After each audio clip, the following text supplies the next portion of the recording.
9:30 বজাত আমি বিহু চাব গৈ আছো এই পথাৰত। তো বিহুত আগে পিছে এনেকুৱা এটা দিন দেখা নাছিলো, যিটো দিন নেকি মই আজি দেখিলো। ভাই এটা নাচনী ঢুলীয়া এটা নাহিল ঘৰত বিহু মাৰিবৰ কাৰণে, আগতে আমি মাৰিছিলো। তো সেয়ে আৰু অলপ বিহু চাবৰ কাৰণে আমি শুৱালকুছি বালিচৰ আহি পালো। একদম শ্লিম হয়, একদম শ্লিমেষ্ট ৱাটছ বুলি বহুতে কয়। এইটো 2mm নেকি, মজা লাগে। পিন্ধা এনে নাপায়, হাতত থকা এনে নাপায়। এইটো কিনিছো। আজিলৈকে মানুহ কাপোৰ কিনিব নাহে, পুৰা কাপোৰ প্ৰায় যিমান দোকানত গৈছো চব খালী হৈছে। দোকানী সুধিলেও কিমান মান বিক্ৰী কৰলাক। কেনে বিক্ৰী বুজা দিবা? পূজা নাই, বিহু দেউতাৰ কাৰণে দিয়ক, মোৰ কাৰণে দিয়ক, দেউতাৰ কাৰণে দিয়ক, পুৰা কাপোৰ দিয়ক। আমাৰ এইফালে মানে মেইন নিয়ম কাপোৰ কিনা, কাপোৰ দিয়া। তো এটা লৈ ললো সাধাৰণৰ কাৰণে। ঘৰৰ মানুহ একেলগে খাব লাগে। প্ৰথম পাৰ্টিতে মই সোৱাদটো মিলাই দিব পাৰিম, নেক্সট পাৰ্টিটো সেইটোৱে কথা না। তো ইহঁতে আগতে খাই ল'লে, আমি তাতে দি থাকোঁতে গমেই নাপালো কেনেকুৱা হৈছে। ভাল হৈছে না? বঢ়িয়া। Thank you. দিয়া। এই ভাই গল্লাটো খাই থ, জিন্তু বিজালৰ পেটত গেলি দুটা নাপা কিন্তু। ভাই কে নাই কে নাই ভাল হৈছে কে নাই গাইস, ভাল হৈছে এনেকে দি লাইক কৰি দি মজা। ভাল হৈছে না? দুটা গল্লাৰ মালিক চালা। আৰু ময়ো অলপ টেষ্টি জিভাত চেলেকাই ল'লো, মজা হৈছে। তো আমি খালো আৰু ইহঁত আহিলে এইবাৰ। কেনেকুৱা, ভাল হৈছে না? একদম মজা আছে। টেষ্টি আছে। মাংস ভাতাৰে বনাইছি। কেনে ভাই, টেষ্টি না? গুচি গ'ল, প্ৰগ্ৰেমো খতম হ'ল। আৰু বিহু বুলি এইবাৰ মই তেনেকৈ কাপোৰ চাপোৰ লোৱা নাই, এই ৰুমটোৱে আৰু এনেকৈ ৰেডি কৰিলোঁ। আৰু বিছনা চিছনা আনিব লগা আছে, এইবিলাক লাহে লাহে কৰি থাকিম। জাষ্ট ৰুমটো লৈ থ'লোঁ যাতে ভিডিঅ' চিডিঅ' বনাব অলপ সুবিধা হয় ইয়াতে, বা কোনোবা যদি আহে অলপ যাতে বহিব দিব পাৰোঁ, কাৰণ আমাৰ সেইটো ঘৰত অলপ প্ৰব্লেম হয় না।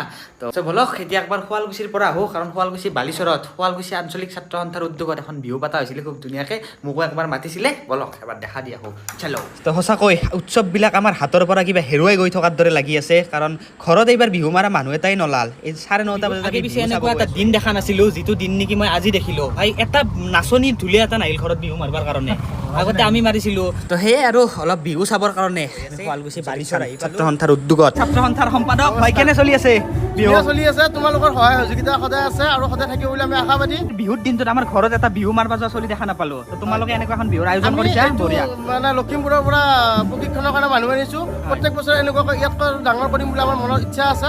তোমালোকৰ সহায় সহযোগিতা সদায় লাগিব আমাৰ লগত। তো বহুত ধন্যবাদ। ময়ো ষ্টেজত উঠি পিনে কিবা অলপ ক'বৰ কাৰণে চেষ্টা কৰিলোঁ আৰু বিহু বুলি।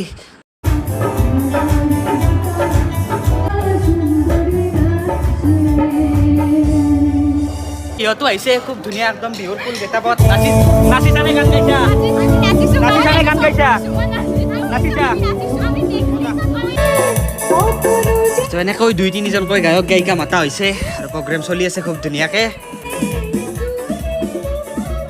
এইগিলা কি এখন মজা বনাইছে। এইবিলাক তোমাৰ ছাত্ৰ সন্থাৰ লগৰ আৰু শুৱালকুছি বাকী ৰাইজৰ আহবাৰ এতকেও বেছি লাগব।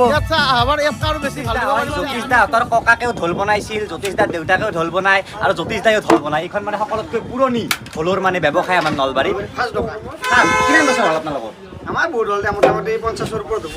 এতিয়া এখেতক মই বুজাই দিলোঁ যে জন্মান্তৰৰ পৰা এখেতসকলে বনাই থকা এই ঢোলটোই GI টেগ পালে। বেলেগ কোনো লোকেশ্যনে এইটোৰ ওপৰত একো দাবী কৰিব নোৱাৰে, ডাইৰেক্ট আমি কপিৰাইট লগাই দিব পাৰিম। অসমৰ কাৰণে ভালে হ'ল, এটা গৌৰৱৰ কথা। এতিয়া দাদা কওকচোন, ঢোল এটা বনোৱাৰ কাৰণে কিমান দিনমান লাগে? এটা ঢোল এটা ধৰক প্ৰথম কাঠ লাগে। ঢোলটো চব কাঠৰে হয় না এটা কাঠৰে হয়? চব কাঠৰে হয়, কিন্তু ভাল কঁঠালৰ। কঁঠালৰ? কঁঠালৰ এইটো কঁঠাল নাকি? এইটো কঁঠালৰ।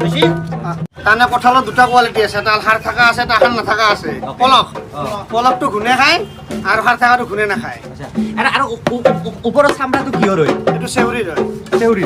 এইবাৰ জাপি পাইছে GI টেগ, ঢোলে পাইছে, সৰ্থেবাৰীৰ কাঁহ পিতলে পাইছে আৰু তেনেকুৱা 2-1বিধ সামগ্ৰী পাইছে। তো সেই ফূৰ্তিতে ময়ো এটা ঢোল কিনিলোঁ, আহক অলপ ডাঙৰ আনিছে। দাদা ঢোলৰ দামবিলাক কেনেকুৱা? এইটো কিমান মান পৰে?